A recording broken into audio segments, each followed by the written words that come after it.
Vai ar tavu mājaslapu viss ir kārtībā? Iztēlojies, ka mājaslapa ir auto, un tu dodies uz autoplaci iegādāties savu jaunu braucamo. Vai tu, ejot pa autoplaci, izvēlētos savējo? Vai tava mājaslapa ir vizuāli pievilcīga? Es saviem e-pasta abonentiem izteicu piedāvājumu veikt nelielu vizuālu mājaslapas auditu.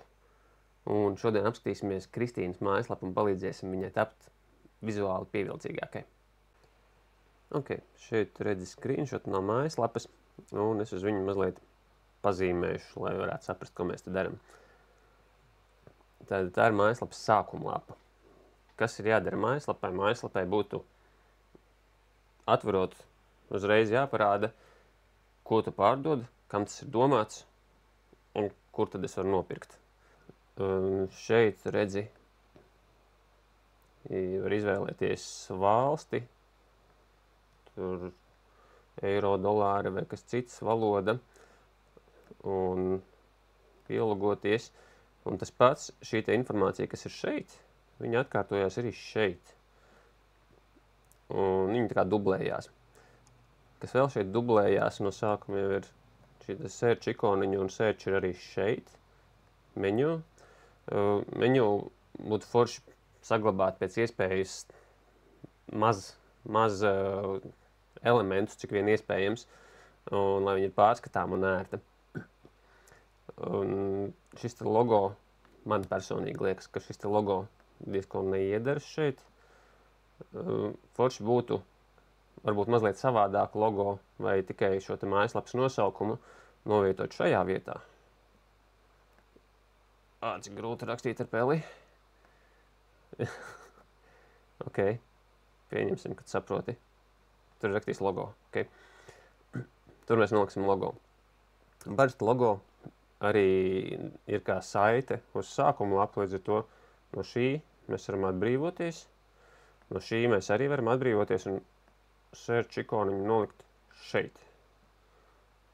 No šitā banera mēs vispār varam tikt vaļā, viņš novērš uzmanību, un tur nekā īsti vajadzīga nav, jo tā informācija jau dublējās šeit. Šis te virsraksts mums īsti neko par mājaslapu nepasaka, ko es tur varu nopirkt, kam tas ir domāts, kā es to varu izmantot. To mēs ņemsim ārā. Par mums, ok. Help, ok. Varbūt mēs pamainīsim secību un nosauksim šo nevis par kolekcijām, bet par shop, ko es arī nevaru uzrakstīt ar peli. Ok, nerakstīšu. Tā būs shop. Un attiecīgi forši, ja šeit sākuma lapā būtu nevis uzreiz produkti, bet mums vajag mājaslapai kārtīgu H1 virsrakstu. Virsraksts, liels virsraksts, kur ir skaidrs, kam šis ir domāts. Ok, tas būs ilgi. Šitā mēs nedarīsim. Virsraksts. Un mēs varam uzrakstīt kaut kādu paskaidrojošo tekstu, un svarīgi, lai šajā sākuma daļā ir kaut kāda call to action poga. Poga, kas mūs aicina uz darbību, piemēram, doties uz veikalu, vai pirkt, kas nu tavā mājaslapā ir galvenā darbība, ko tu gribi, lai apmeklētājs veic. Un šeit mums vajadzētu uzlikt kaut kādu vizualizāciju, lai mums ir skaidrs, kas ir tas produkts, ko mēs varam nopirkt un ko ar viņu mēs varam darīt. Attiecīgi, šajā te lapā būtībā ir tikai produkti un fūteri kājiene.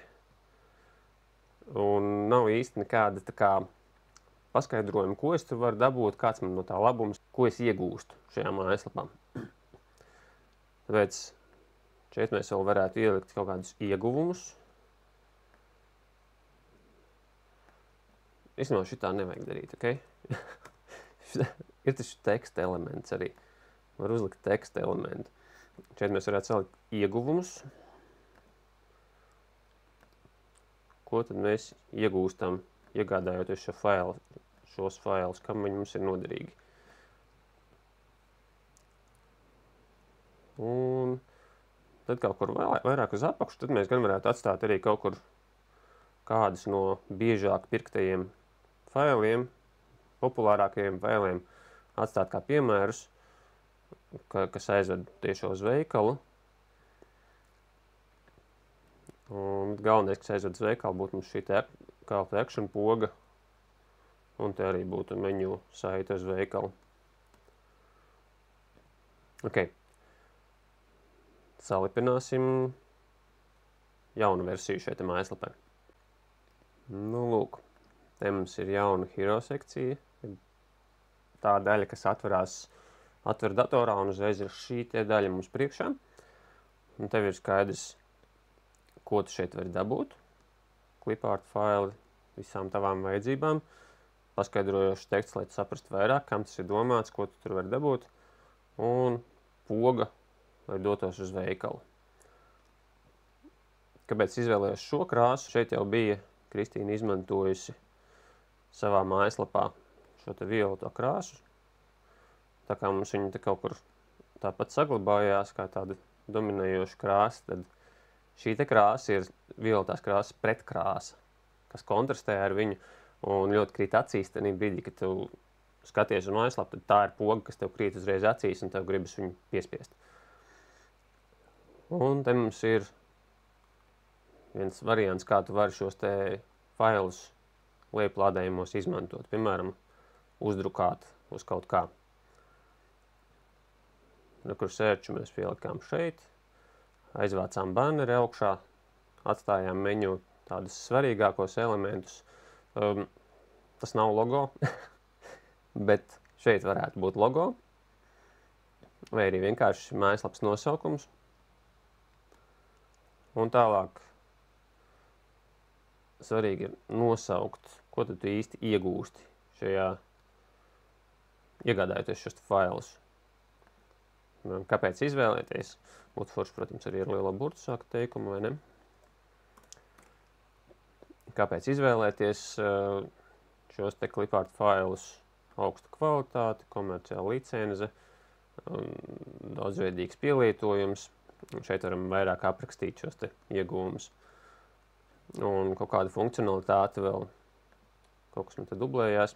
Bet es ceru, ka doma saprati, ka tu vari dažādus failu formātus iegūt. Licenze man te dublējās, ok. Kaut ko citu te vajadzētu izdomāt. Dažādi formāti. Un tu vari iegādāties arī, jeb pasūtīt failu, kas nav mājaslapā, ko tev iespējams var izveidot. Es tā ceru, ka Kristīna piedāvā tādu pakalpojumu. Tātad, kas ir tas, ko tu vari iegūt šeit? Un arī kā piemēri, pielietojumi piemēri. Šeit, protams, vajadzētu atšķirīgus un dažādus. Te ir mockup fails ar, teiksim, suņu barības buņģuņu, kā piemērs. Bet tur var būt tēkrekla apdruka, tur var būt krūzītes apdruka, vēl kaut kāda digitāla faila, kur šos SVG failus vai PNG vai kādu formātu tev vajag, kur viņus var izmantot. Tad piemērs, kur tu viņus var izmantot, un uzskatām, lai cilvēks, kurš atver mājaslapu, uzreiz redz, es šos te failus varu izmantot tur, un man viņus vajag kaut kādam, cilvēks atnāk uz mājaslapu, viņam ir kaut kāds mērķis, un ja tu parādi viņam, kā viņš šo mērķi savu var sasniegt vai savu problēmu atrisināt, tad lielāka iespējamība, ka viņš iegādāsies tavu produktu, nekā ja tev vienkārši stāv produkts, un viņam īsti nav skaidrs, ko viņš ar viņu var darīt. Un ir, kur sastāja, teiksim, populārākie. Es nezinu, vai tie ir populārākie. Es vienkārši izgriezu gabaliņu no mājaslapas. Bet, piemēram, populārākie, pirktākie faili. Bet pamanīju arī vienu mazu niansi, ko es izdarīju ar šo te footer sadaļu. Iespējams, ka nē. Patinam blakus. Pazuda. Bet redz, kas šeit ir par ķibeli. Kas uzreiz liek izskatīties mājaslapai mazliet neprofesionāli, un tas ir būtiski, tāpēc, ka, ja tev mājaslapa izskatās kaut vienā vietiņā, kaut kas ir neprofesionāli, tad tu pat tur tā kā nesaprast, neieraudzīt ar aci, bet tu kā lietotājs zemapziņā to informāciju saglabā, un tu šo te savu vizuālo piedzīvojumu reģistrē kā pirmo iespaidu, Un to pirmo iespēju tu attiecini uzreiz gan uz produktu, gan uz to, kurš pārdod to produktu. Līdz to ir svarīgi pievērst uzmanību detaļām savā mājaslapā. Viena no tām detaļām ir šis te, šeit, šots ir logo starp citu. Ir 2 dažādi logo mājaslapā. Vajadzētu izvēlēties vienu versiju, vai arī iztikt vispār bez logo. Un tas, ko es izdarīju, mēs pielikām šeit klāt vienkārši atstarpīti. Jo šeit šie te uzraksti, šie te linki un logo ir vienkārši pielipuši pie malas. Un tas rada tādu tā kā mazliet bardacīgu sajūtu, ka kaut kas saplīsis, kaut kas nestrādā. Tā kā pieliekot šādu te vienkārši atstarpīti, tas vizuālais uzreiz sajūta pamainās. Tātad šis ir mūsu gala rezultāts. Tas ir tāds ātrs uzmetums, godīgi sakot. Tur vēl varētu daudz nianšu pievienot un pielietot, un arī fontu iespējams pamainīt. Šis tāds pavisam parasts fonts. Bet kopsavilkumā before and after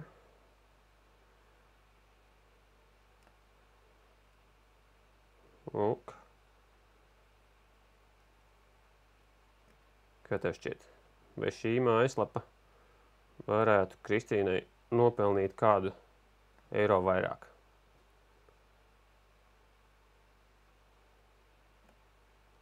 Es pieļauju, ka jā. Brīdī, kad es filmēju šo video, to iespēju šādu te nelielu upgrade savai mājaslapai iegūt bez maksas, tu, diemžēl, palaid garām. Bet vienalga tev ir iespēja iegūt arī šādu vizuālu auditu, mazliet uzlabot savu mājaslapu. Un, ja tu gribi šādu te, tad raksti man, saiti ir zemāk, zem video, raksti un izdomāsim, kā mēs tavai mājaslapai varam palīdzēt.